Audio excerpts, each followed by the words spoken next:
dar mis agradecimientos muy efusivos a Mi Tierra Televisión por darle la oportunidad a los españoles, en particular a los canarios, de conocer esta parte de la historia de España que es suficientemente desconocida en la península. Y digo desconocida porque efectivamente los españoles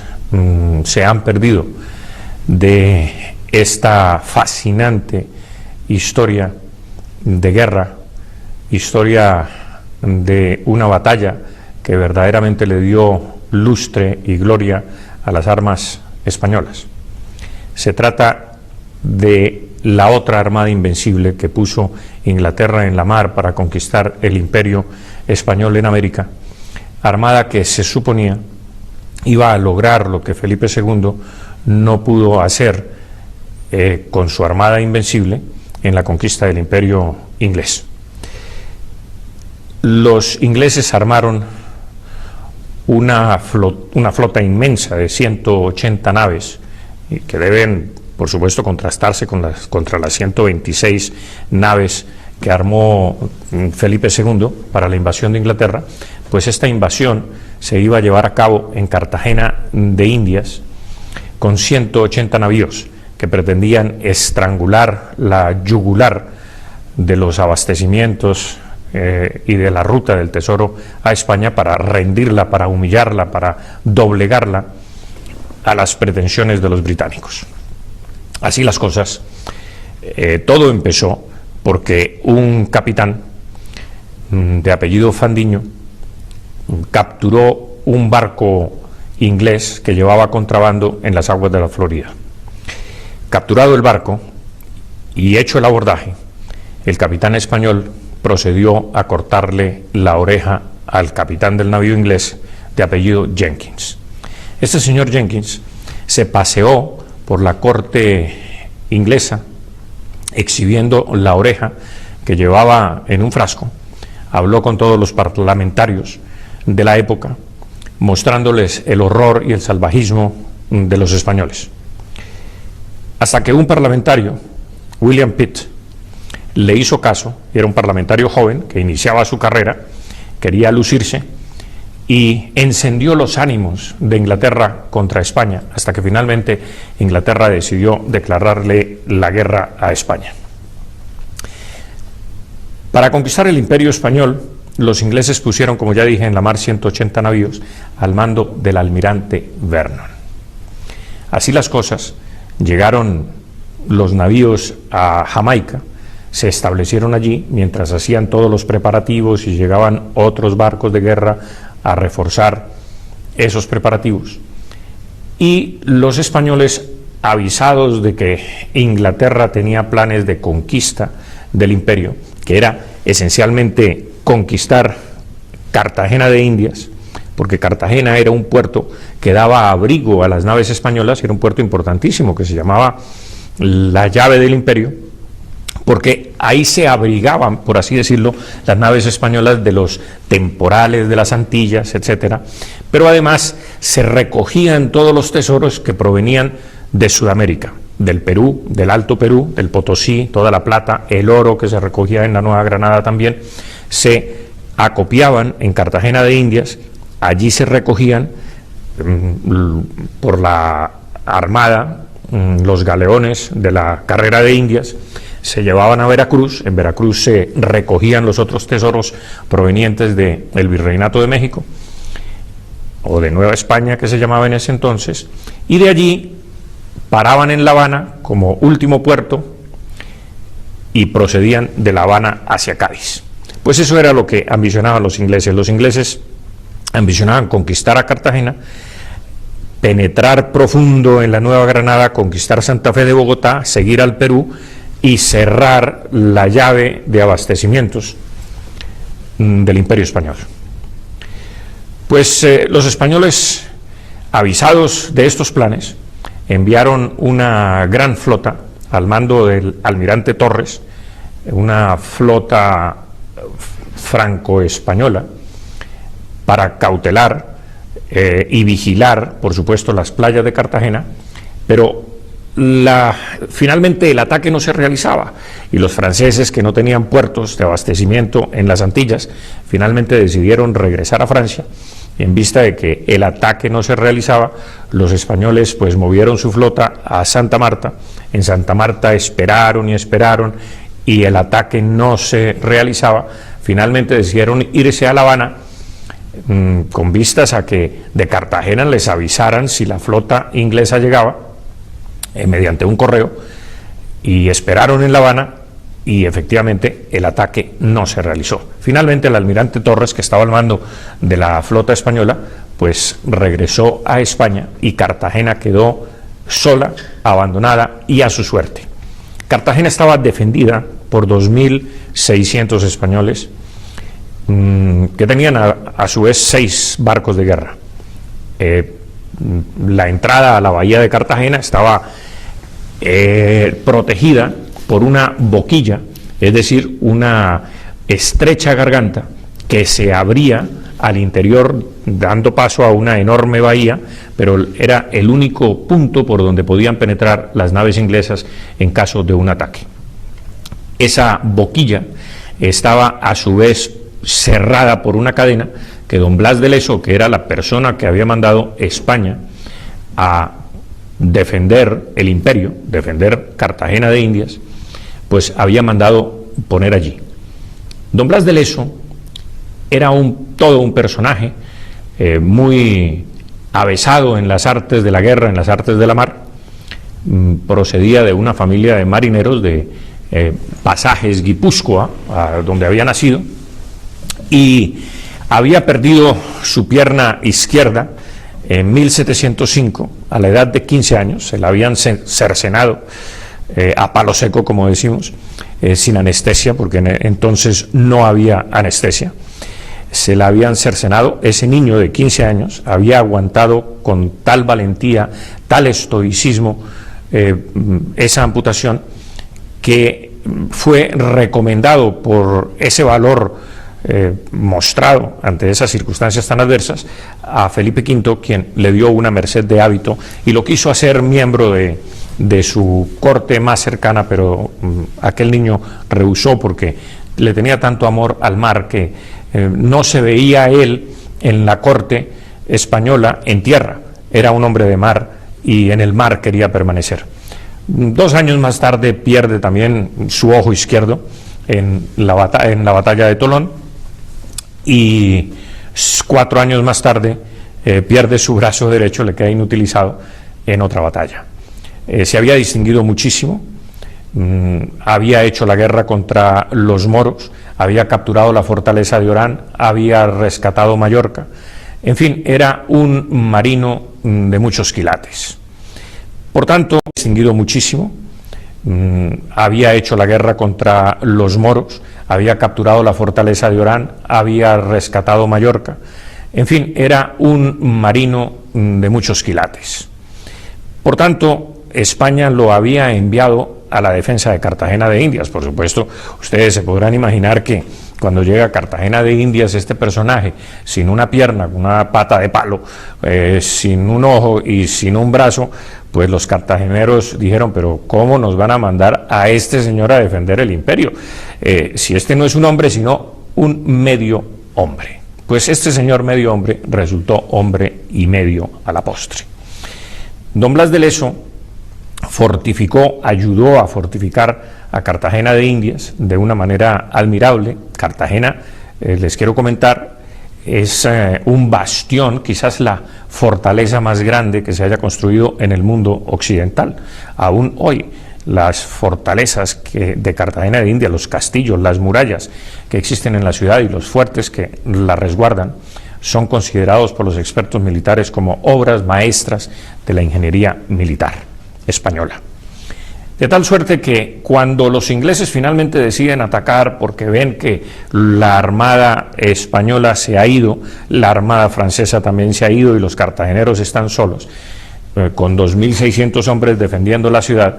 y 6 buques, pues deciden atacar con 180 navíos, entre navíos de ataque propiamente dichos y barcos de desembarco. De tal manera que Además iban 26.000, casi digamos 24.600 hombres, casi 25.000 hombres, entre ellos 1.000 macheteros y entre ellos unos 2.500 virginianos reclutados de las colonias americanas, liderados por Lawrence Washington, que era el hermano de George Washington, que eventualmente fue el libertador de los Estados Unidos. Este señor Lawrence Washington tenía una admiración muy grande por el almirante Vernon, tanto que cambió el nombre de su casa, que se llamaba Little Creek en Washington, la cambió por Mount Vernon, así le puso, y hasta ahora se conoce como Mount Vernon en la ciudad de Washington. De tal manera que con todos estos refuerzos atacaron los ingleses, sitiaron la ciudad, bloquearon la bahía. Cartagena, si ustedes me han de entender, no se podía atacar de frente por mar, porque el mar, las aguas que rodean a Cartagena son muy pandas, no tienen la suficiente profundidad y los barcos no se pueden acercar lo suficiente para cañonear la ciudad, de tal manera que tenían que entrar por esa garganta que se llamaba La Boquilla, que era como una especie de ruta, de canal profundo que llevaba directamente a la bahía interna y directamente a los muelles de Cartagena. Pero claro, esa bahía tenía riesgos, porque al lado y lado de ese canal marítimo pues había muchos corales y los barcos podían encallar si no se sabía navegar, de tal manera que los españoles habían cerrado La Boquilla y habían construido además en Boca Grande una escollera submarina, que también es un ejemplo de ingeniería que hasta hoy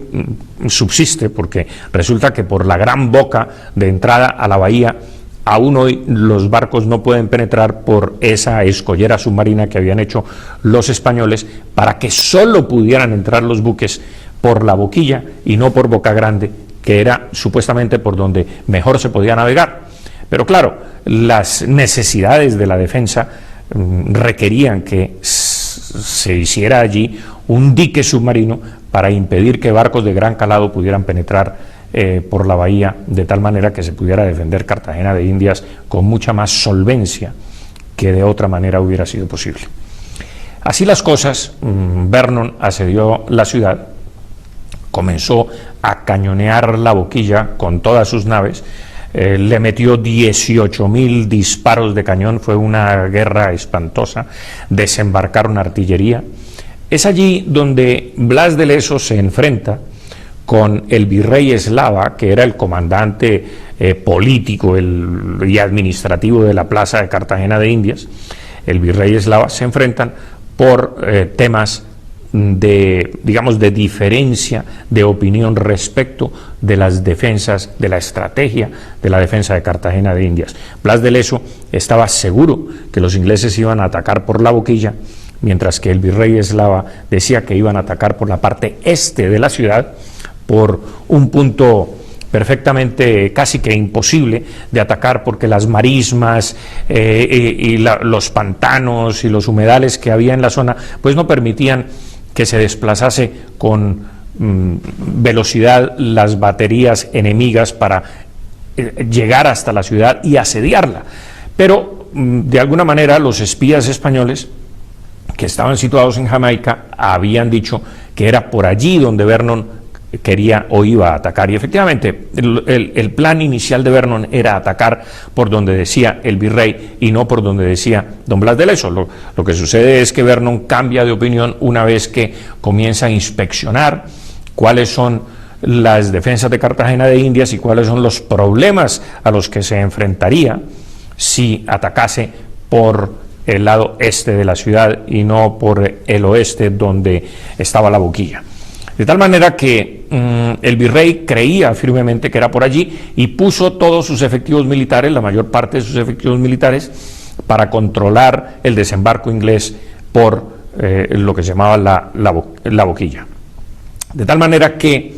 Blas de Leso, cuando vio el ataque por la boca de entrada de la bahía, le pidió encarecidamente al virrey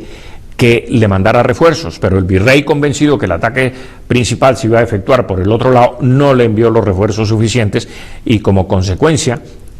pues la garganta de la bahía estaba defendida por dos fuertes que cruzaban fuegos contra los barcos que quisiesen penetrar, pero finalmente cuando los ingleses desembarcaron artillería a tierra y los fuertes fueron asediados por tierra y por mar y cañoneados simultáneamente por tierra y por mar, las cortinas de defensa, es decir, las murallas de los fuertes, finalmente se desplomaron y vino la primera catástrofe militar. Ya, como lo he dicho, 2.600 españoles defendían la plaza contra 24.600 ingleses, y era una diferencia de 8-9-1, que es una diferencia muy grande. Los ingleses también atacaban con 3.000 piezas de artillería, que es mucha artillería. De suerte que los ingleses finalmente, en combates cuerpo a cuerpo, se toman el fuerte San Luis, que está defendido valientemente por el coronel Desnaux, quien saca bandera blanca, pero cuando Desnaux oye que los ingleses los van a pasar a cuchillo y que no van a respetar la bandera blanca, pues decide evacuar, arrastrar los heridos como puede y pedirle a los soldados que se arrojen por las ventanas, se tiren al mar y huyan para ser salvados. Blas de Leso acude en su auxilio en una especie de pequeño Dunkerque, rescatando todos los heridos y todos los fugitivos que puede, todos los soldados que huyen del asedio inglés, y los traslada a Cartagena de Indias. Los últimos soldados resisten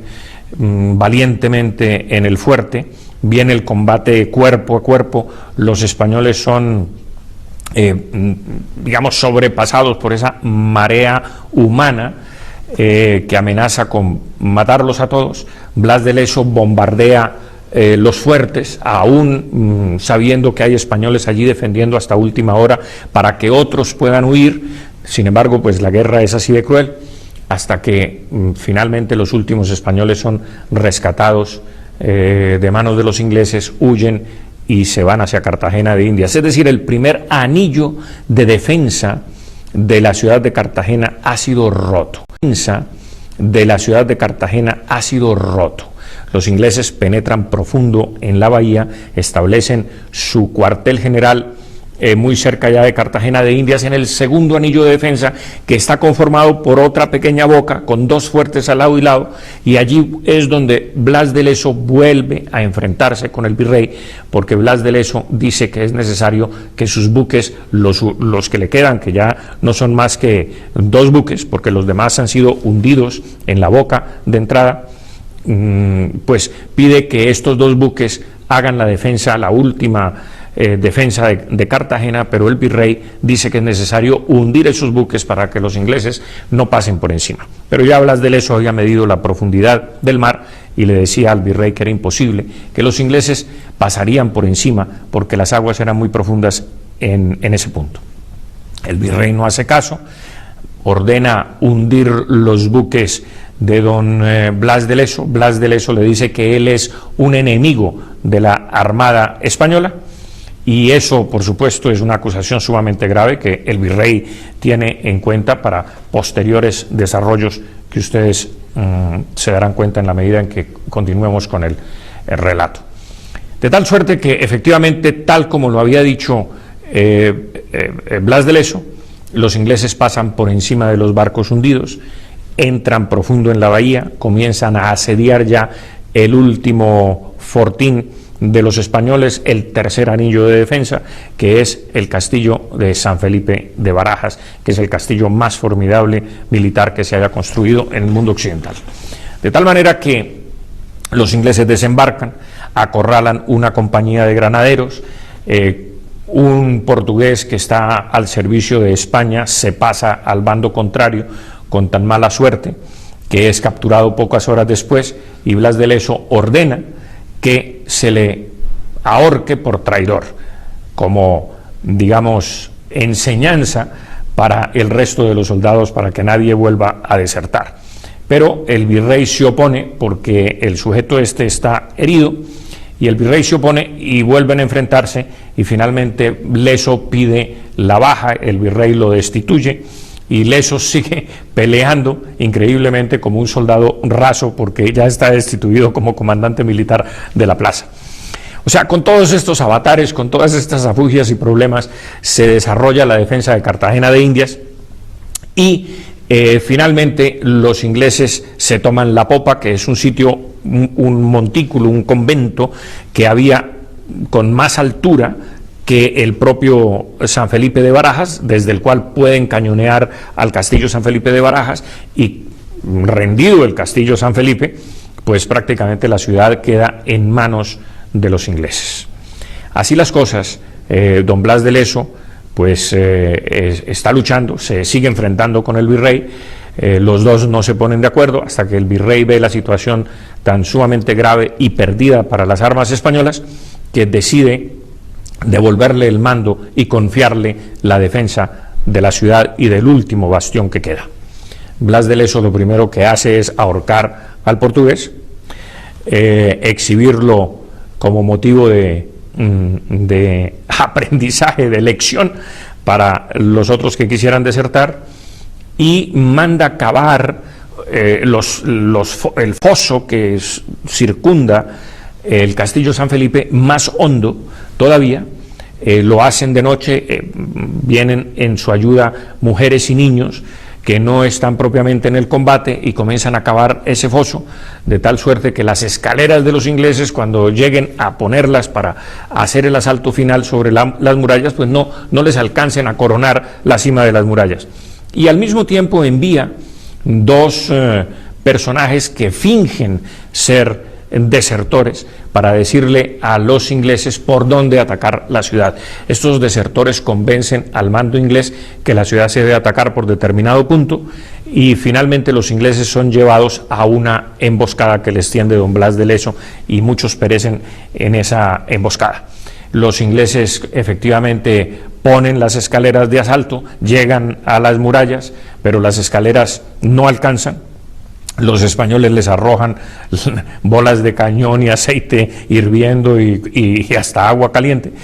Y los ingleses finalmente se retiran, se reagrupan para dar la carga final sobre el castillo, sobre la ladera del castillo, sobre la cual ha hecho don Blas de Leso una trinchera zigzagueante. Los ingleses cargan,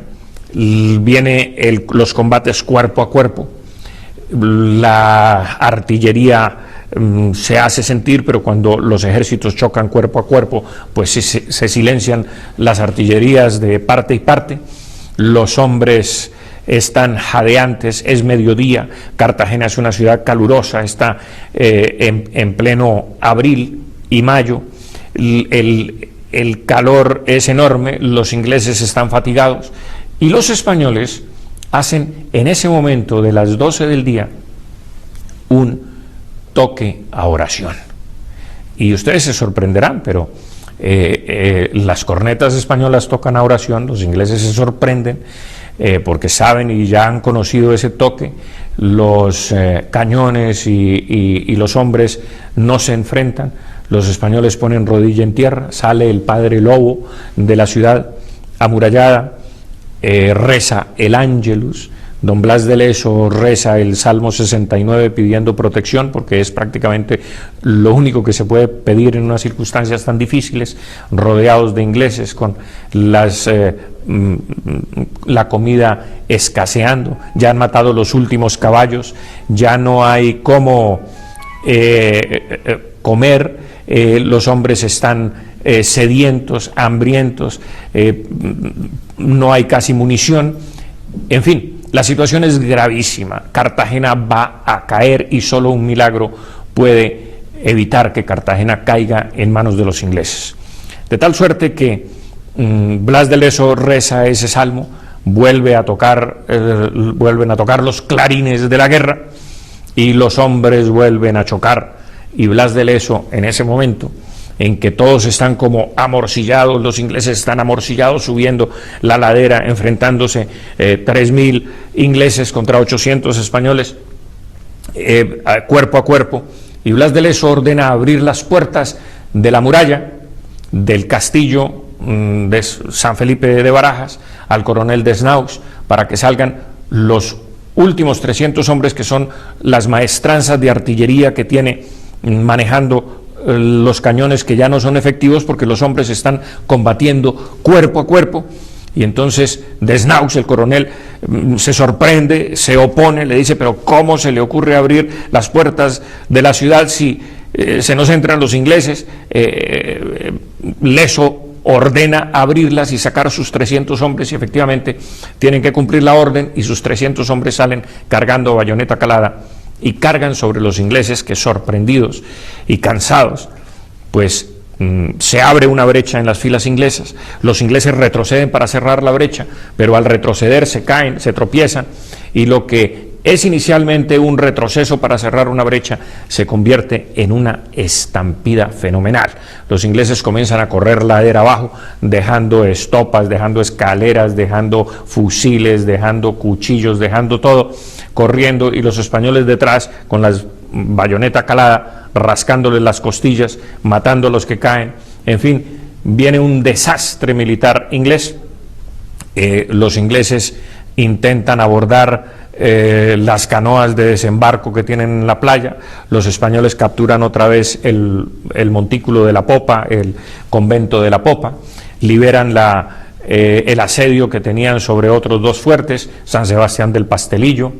y otro fuerte, y liberan la compañía de granaderos que estaba cercada por el ejército inglés. De tal manera tenían sobre otros dos fuertes, San Sebastián del Pastelillo y otro fuerte, y liberan la compañía de granaderos que estaba cercada por el ejército inglés. De tal manera que la carga española es tremenda, vuelve a ondear la bandera real sobre Cartagena de Indias y sobre el castillo de la Popa, de tal manera que los españoles ganan esa enorme batalla que significó muchísimo para España y para el imperio. Así debemos cerrar esta historia diciendo que el virrey Eslava escribe un diario en el que le cuenta a Felipe V amañadamente cómo él vio las cosas, diciendo que don Blas de Leso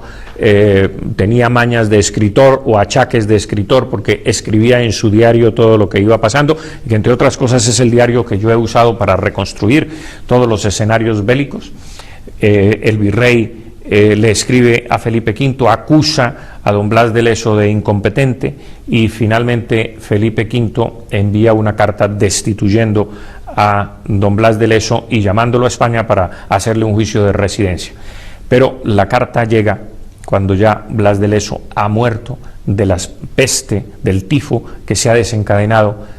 por toda la mortandad, los muertos insepultos, la pestilencia que había en la ciudad. Fíjense ustedes que la última batalla le costó a los ingleses 900 muertos por lo menos, de tal manera pues que con esa mortandad pues la peste se hizo presente en Cartagena de Indias, y don Blas de Leso murió afectado por esa peste. Dicho esto, debo decir que los ingleses, cuando capturaron y rompieron el primer anillo de defensa, enviaron una goleta muy rápida, muy veloz a Inglaterra para solicitarle, para anunciar el triunfo y la toma de Cartagena de Indias, de tal suerte que los ingleses mandaron a acuñar unas monedas que circularon por toda Inglaterra, donde aparecía don Blas de Leso arrodillado entregando la espada al almirante Vernon, con una leyenda que decía la arrogancia española humillada ante el almirante Vernon. Pues fíjense ustedes que el desconocimiento de esta historia se debe justamente a esas monedas, porque cuando sobreviene la derrota de los ingleses en Cartagena de Indias, en Inglaterra no les quedó más remedio que recoger todas esas monedas acuñadas anunciando el triunfo prematuro, recogerlas todas, enterrar todos los documentos, no hablar de la batalla. El señor Vernon se retira a Jamaica, se estaciona allí un año porque no quiere, de la vergüenza que tiene, ir a Inglaterra, pero finalmente lo mandan a llamar, pero no le hacen juicio, no lo recibe nadie en el muelle cuando llega a Londres. Hay un silencio sepulcral. Inglaterra oculta siquiera que hubo una batalla o que hubo una intención de toma de Cartagena de Indias o del Imperio Español, y por esa razón no se sabe que Inglaterra sufrió una derrota en la otra armada invencible que puso en el mar. Y fíjense ustedes que la armada de Felipe II fue derrotada por los elementos, las olas, el mal tiempo. Fundamentalmente, la armada del almirante Vernon de Inglaterra fue derrotada a cañonazo limpio por los españoles, que desmantelaron el 50% de la flota. Los ingleses tuvieron, miren, en Cartagena se perdió la flor y nata de la oficialidad británica. 43 oficiales británicos quedaron tendidos en el campo de batalla. Inglaterra perdió la mejor flota que tenía, quedó desmantelada, y era una oportunidad enorme para que España hubiese aprovechado y haber podido llevar a cabo su política de derrota final del Imperio Británico. Pero las cosas son como son y la historia es como es. España no aprovechó esa oportunidad. Don Blas de Leso, que no tenía dinero porque la corona le debía la marina, y por supuesto la corona le debía muchos sueldos atrasados, no tenía con qué ser enterrado, lo enterraron en una fosa común. No sabemos exactamente dónde fue enterrado, eso es lo único que no he podido averiguar, no se sabe dónde fue enterrado. En cambio, el almirante Vernon, a pesar de ese silencio inglés, su sobrino logró que fuese enterrado en el pabellón de los héroes ingleses en Westminster, y allí su tumba dice que, mentirosamente por supuesto, en una leyenda, en una inscripción en la tumba, dice que el almirante Vernon llevó en Cartagena de Indias la victoria hasta donde sus fuerzas pudieron llevarla, lo cual es una enorme mentira.